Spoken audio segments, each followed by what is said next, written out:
So how does this work for your exit, right? Or if you're helping your clients succeed on their exit, well, it's pretty straightforward, right? What is, first of all, priceless for them, right? I think the priceless things, Dan, are time, family, right? The ability to pursue the things that you feel is your next calling in life, have the freedom to do that. The ability to be able to give back in a very generous way. Those are just a few that come to mind for what's priceless. What are some other priceless things that come to mind, Dan?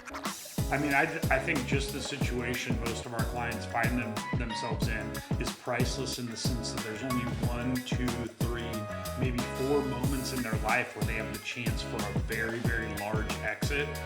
And that's the moment to win. That's the moment to utilize our structure to defer that capital gain so you have an additional 25, 35, 45% of your funds that you've spent your life working, earning, working for you. And that's the moment where you can lose, because say it's even something smaller like $1 million exit and you walk away with only 600,000. You worked all those years to make the million and instantly you lost that 40% if you're in a state like us, like California. Or you do the deferral and you get the full million and it's working for you and it's compounding and growing. That moment is like a defining moment for a lot of our clients because they've worked. Hey, welcome everybody. This is Brett Swartz with Capital Gains Tax Solutions with Dan Palmer. We're here again. And let's start with the story today, Dan. I remember it was freshman year of basketball at Point Loma Nazarene University. It's San Diego. It's one of the most beautiful campuses you can imagine, right on the ocean.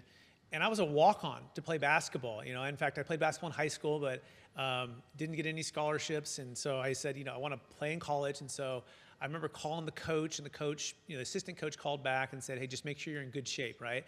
And so I started running these hills back in Rockland, California. I mean, it was 100 degrees out in the summer, and I'd sprint this hill right next to my old elementary school called Parker Whitney. And this hill I would run 5 or 6 times, and you're toast. But I mean, it's a steep hill in 100-degree weather. So I came in like the best shape of my life. So I'm excited, right? Because I'm going to compete against guys who have scholarships that are more skilled than me, older than me, most of them. I remember trying out for the team, and I was the one of only 2 freshmen to make the team. The other freshman, his name was Corey. He's from Texas. He was a top recruit. He was on scholarship. He was awesome. He was definitely better than me, but I had a chance to play with him every day after practice. But before the season started, we had Coach challenge us to this run, right? This cross-country run. And Coach was great because Coach Wilmore, he played with Coach K at Army, right? So he knew Coach K, and this guy was just old school in all the good ways. Also, great basketball mind, and he played tennis these days because that was kind of his sport. But he had the tan, the gray hair, just looks like a classic coach. Like if you picture a coach, like Coach K, Coach Wilmore, John Wooden types, just amazing. Okay, and so he goes, all right, we're gonna do this run, and this run is gonna be about 3.5 miles or so, and we're gonna do it 5 a.m. I think we did 3 days a week, prior to like about a month and a half before our season started. So we're doing it for like 6 weeks, 3 days a week. Here's the cool thing, Dan. I started to win every single race. Part of it because I was in really great shape, but number 2, I wanted to make the team. Like I didn't want to get cut. And so I got named the Rabbit. And so I'll never forget, we're coming into the very last race, and Coach is like, all of you are either older or more athletic than Brett, but who's going to catch the rabbit? He's the rabbit. Who's going to catch the rabbit? And I was like, I was up for the challenge. And so, because I was like, no one's catching the rabbit, right? So at this point, I'm getting kind of a little bit cocky because it's like, these guys haven't caught me in like 6 weeks on like so many races. And this one guy, his name was Matt, and Matt was like he was like a 3'4", kind of guard big, but he had long legs. He's like 6'5", and he came from like Washington State, and he kind of had like that surfer cut that kind of went down a little bit, and he wore like a headband. He looked like a classic like 1970s Celtics player. Yeah. And he's like, I'm going to catch the rabbit, Brett. I'm going at him. And so I remember we're running. You go all the way down to like the halfway mark is you go out of Point Loma, you go down, out on the main road, and you run up basically towards the ocean, towards the naval base. So running up, you touch this pole, and then you keep running back. So we're doing that. boom, we're coming around the corner, the final bend back in Point Loma, and we're sprinting. We're both sprinting as fast as we can, and we cross the line, and we tied. We literally tied. Like, and coach is like, you tied. You didn't beat the rabbit, you tied. And so I held on to like the glory, right? But the point of all that was momentum, right, is such a big piece of everything we do in life, right? And how do you get momentum, how you keep momentum is, it can be difficult, right? In fact, we believe it's more powerful than all of our leadership, resources, and strategies combined. Momentum is the one thing, when it's on your side, everything gets easier. But momentum can be hard to get back when you lose it, right? And so you have to steward your momentum in every way possible. And that's what we're going to talk about today. So let's talk about some momentum, Dan. What's a momentum moment in your life? Maybe it was football growing up. Maybe it was basketball. Was there a sports analogy that you have on, like my rabbit story here? I mean, I think when you're competitive and driven, it kind of bleeds into a lot of areas of your life. And, you know, in order to get momentum, you know, it takes a lot of effort to get the ball kind of rolling. And then the momentum in my mind is like, once the ball's rolling, if you have a little bit of a down slope, it's already moving, it's already going. It's easy to keep it going, it's easy to speed it up, but you have to get there. And for me, I think just being competitive was the thing that got the ball rolling. You know, school, I didn't love school. And my mom used to always be like, I don't know why you don't like school. You're so good at it. And I was like, the reason I do good is because I can't handle the idea that this person sitting next to me is getting an A and I'm getting a B. Like, I can't get a B if that guy's getting an A. And so that competitiveness can drive you even in areas where maybe you're not naturally enthusiastic about. But once the ball starts rolling, you become what I call a winner. And, you know, there's a saying, you know, winners win and losers lose. And what it means is when you learn how to win and you expect to win, you find a way to win. And when you become accustomed to losing, that momentum also carries and you find a way to lose. Now, Brett, you and I are both originally from Sacramento, so our team's the Kings. I still get mad when I'm in Sacramento and people say they're Golden State Warrior fans because I'm like, we're in Sacramento, dude. You can't like the Oakland team. You live here. I understand the bandwagoning of it, but it's like the Warriors figured out how to win. The Kings had the losing momentum. They could have a 10-point lead with a minute left in the game, and somehow they would find a way to turn the ball over, make a dumb decision, and find a way to lose. Where the Warriors, even if they were down 10 points with a minute left, the momentum, the winning momentum would carry them and they would find a way to win. And so, you know, when I'm talking to people, I like the competitive angle, whether it's investing, whether it's, you know, tax deferral, like, hey, we got this whole world and everyone's trying to kind of build legacy. Everyone's trying to accomplish things. And there's people that are ahead of you. There's people that are smarter, that have already done it, have experience. Are you learning and are you building that winning momentum to where as you go through the stages of life, you're catching on, you're figuring out, you're making your own breaks, you're learning from the right people, and you're building that momentum to create a legacy that's going to last. And so, you know, I think when I think of momentum, I think winners win and losers lose, whether it's the tide coming in, the winning momentum, or the tide going out. That momentum is going to pull you to one of two destinations. I love it. I love it. I love it. I love it. And it's so true. The Sacramento Kings, the moment that Vlade Divac, we had a chance to get all the momentum, and instead he slapped it out to Robert Horry for the game winner, which crushed forever the Kings' legacy of winning a championship. I think that was the moment that the momentum was forever lost for the Sacramento Kings. Now, maybe they'll come back at some point. Fox is gone into greener pastures, almost winning an NBA championship. Yeah, and he just carried the losing momentum to the Spurs. And he did. Instead of just pulling the ball out, by the way, he played pretty terrible the last two games. Like, I was like, get him out of the game. But when he had that ball with a few seconds left, and all he had to do was dribble up and get fouled and make the free throws, the game's over, and he tries to do a layup anyway, gets blocked, they go down and win the game. It was like, that's the Kings all over again. This is like what the losing momentum is. You nailed it, right? And even in the other games, like what's his name? Their other guard was really solid. The young guy, the rookie. Dylan Harper, Ron Yeah, Harper's Harper. And son. you're like, get that guy the ball and get Fox out of the way. Even Charles Barkley, I think, was saying. Charles was like, get Fox out of the game. Like it just wasn't his series, right? Like, Yeah.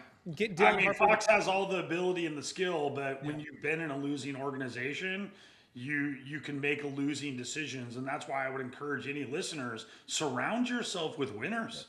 Like find a way to get around people that are ahead of you. Our ego wants to surround ourselves with people that we feel we're better than, but what really benefits us long term is to find those people that are a step ahead, 2 steps ahead, and get around them. And I used to always tell people when I was mentoring young kids, I say you're going to be the sum total of the 5 people that you spend the most time with.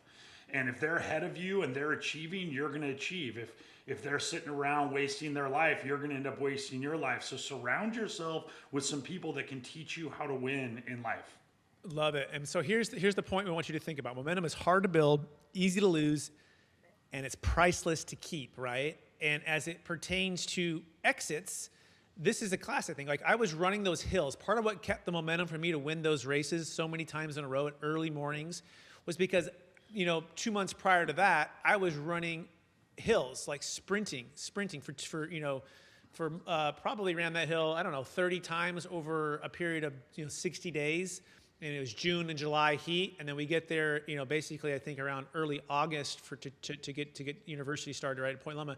So I was running those hills, and I know those guys weren't working as hard as I was. There's no way. They didn't have the heat. They weren't sprinting. So I knew in my mind that I had all of the momentum when it came to running. Now, basketball skills, I had a ways to go, right? But I was one of 10 players to make the team, to travel with the team. We went to the national championship tournament, which was great. We beat Loyola Marymount. Didn't get a lot of playing time. I rode that momentum through to become the most inspirational player, which was awesome for me, right? Like if there was one thing I could win, and we were great. I mean, 3 guys played overseas. We are a great team, and I was just grateful to be on the team. But I remember that momentum had me, for being in the best shape. I think they said Jeff Garcia was an example of this. He was always the guy who was in best shape.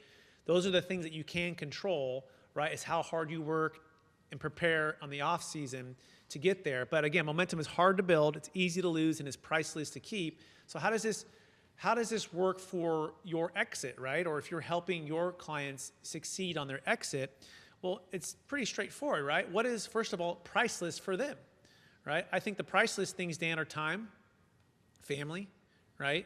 The ability to pursue the things that you feel is your next calling in life, have the freedom to do that.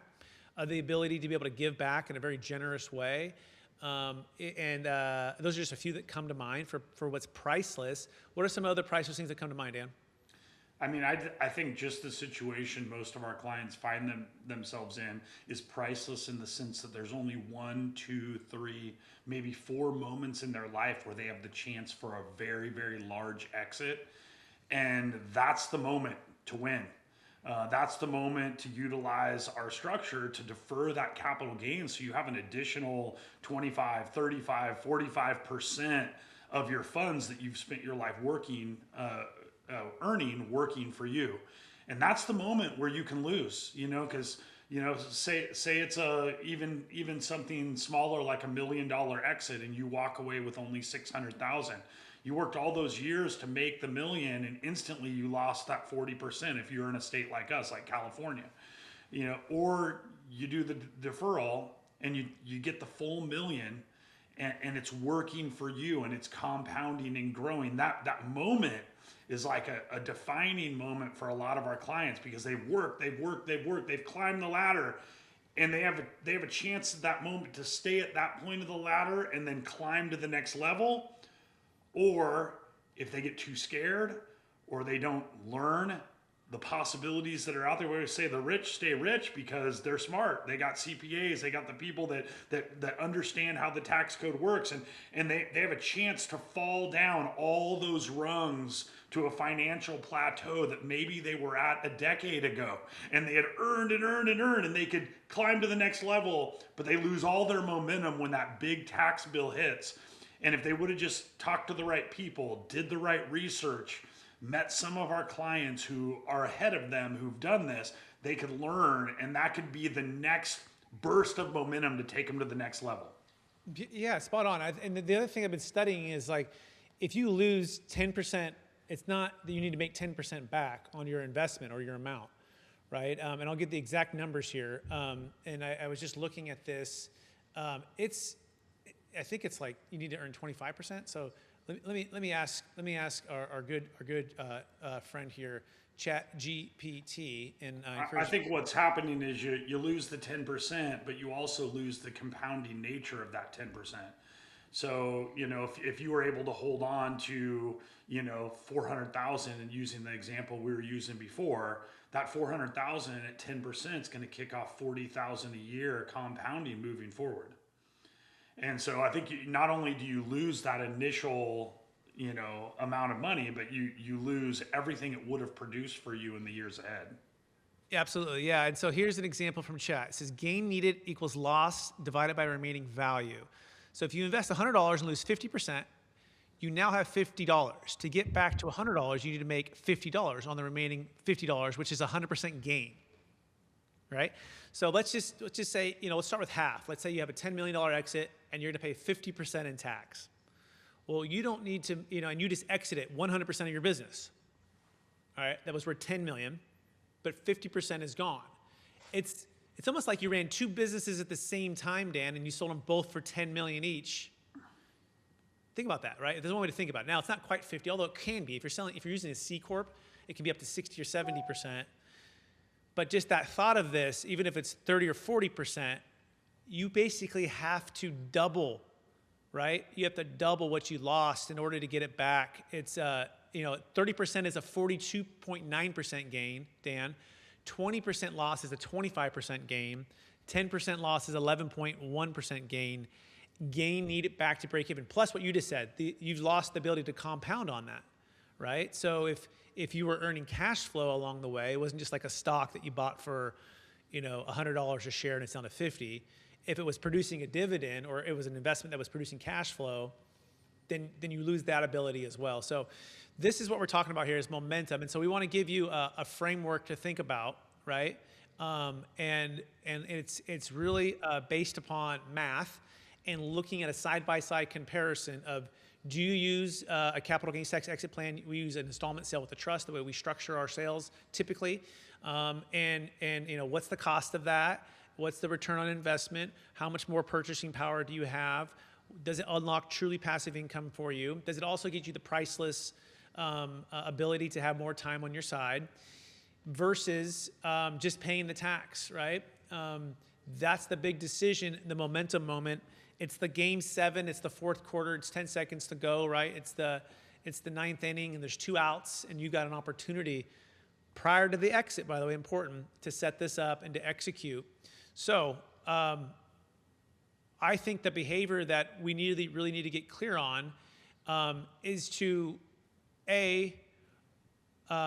really choose the courageous choice, right? That, hey, I'm going to do everything I can to keep momentum on my side and to build a capital gains tax exit plan, just like I've built my business, right? And spending just a little bit of intentionality can go compounding and multiply, your freedom, your impact, your finances. Any other thoughts on that, Dan? Yeah, I would just tell the people listening, be as smart as the government is. They created tax deferral because they found out you're really good at making money. And they're okay with you holding on to your money long term because you've proven that you can multiply and grow it. And the government can play the long game. And they know one day you're going to die and maybe your kid will step into your shoes and they'll just say, I don't want to deal with the trustee. I don't want to talk with a tax attorney. I've never had this much money before. Just in the trust and pay the tax and give me what's left. And the government will get their big piece then. And so what the government's really doing is what we're talking about. They're keeping the momentum going with your expertise and your wisdom and your intelligence. The tax code, this isn't about tax evasion or tax avoidance. This is tax deferral. It's the government's idea. It's them playing the long game so the people that know how to make money can make more of it over their life. And the government knows it'll get his piece down the road. And what we're telling you is the same thing's on your side.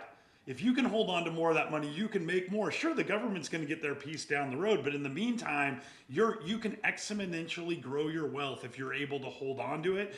That momentum will push you forward to the next levels of earning, of your material possessions, and of your impact. And so I think the challenge really is to have that mindset, the same mindset really that the government wrote in the tax code, right, Brett? To basically say, these people know how to earn money. Let's let them multiply it so the tax is multiplied down the road. We can say, let me multiply my money. Yeah, I'm going to pay tax along the way, maybe sometime down the future, but it's going to redound to the blessing of my family also. Amen and amen. And by the way, who is this perfect for? Just so as you wrap this up, I think it's perfect for anyone who has a large business, real estate, Bitcoin stock exit of above $1 million net proceeds, $1 million gains. So these are larger gains, larger exits, large tax. Who qualifies? Really anyone who's setting this up prior to the close of escrow or prior to the sale of the asset. You need to set it up, get it in place. This is part of what we're here to help you with. We're a trustee company that builds capital gains tax exit plans for purpose-driven entrepreneurs and investors who are exiting highly appreciated assets. In fact, we wrote a book on it too called Building a Capital Gains Tax Exit Plan. You can find that on Amazon. We got Kevin Harrington from Shark Tank in the book, which is pretty cool. And it's basically the story of learning the hard way through the 2008 crash, what we wish we would have known at 2005, 2006, before everything really shifted in 07 and 08. It's all about building a capital gains tax exit plan, the top mistakes that people make, having a tax flow, cash flow, and debt flow mindset, understanding how those correlate to help you make great decisions to keep momentum on your side. And that's what we want to do. We want to help you and your family to keep momentum on your side with your exits. And who also is really good for this, anyone who has estate tax. Estate tax is the kind of the silent one there that, or the one that's maybe least talked about. It's the elephant in the room, and that's a 40% death tax on anyone who's above 30 million married or 15 million single. Those can shift, by the way. They happen to be the highest they've been in a long time. They can go back to 15 million married. They can go back to 7 million married. Who knows what happens in the future? But right now, they're the highest they've been. But if you have a large exit, that's a momentum moment for the death tax to get it out of your taxable estate, to get out and eliminate the death tax. So Dan was talking about deferral. We also have a strategy that eliminates the death tax completely. So if you knew you can eliminate 40% on anything above 30 million or 50, married or 15 million single, that's as great as it gets for momentum, right? This is not just a deferral, that's an elimination. So we want to encourage you to also check that out if you have these types of exits and that kind of net worth. Again, go to capitalgainstaxsolutions.com to learn more. I'm Brett Swartz, he's Dan Palmer. Appreciate you listening or watching out there, and we'll talk to you again real soon. Bye now.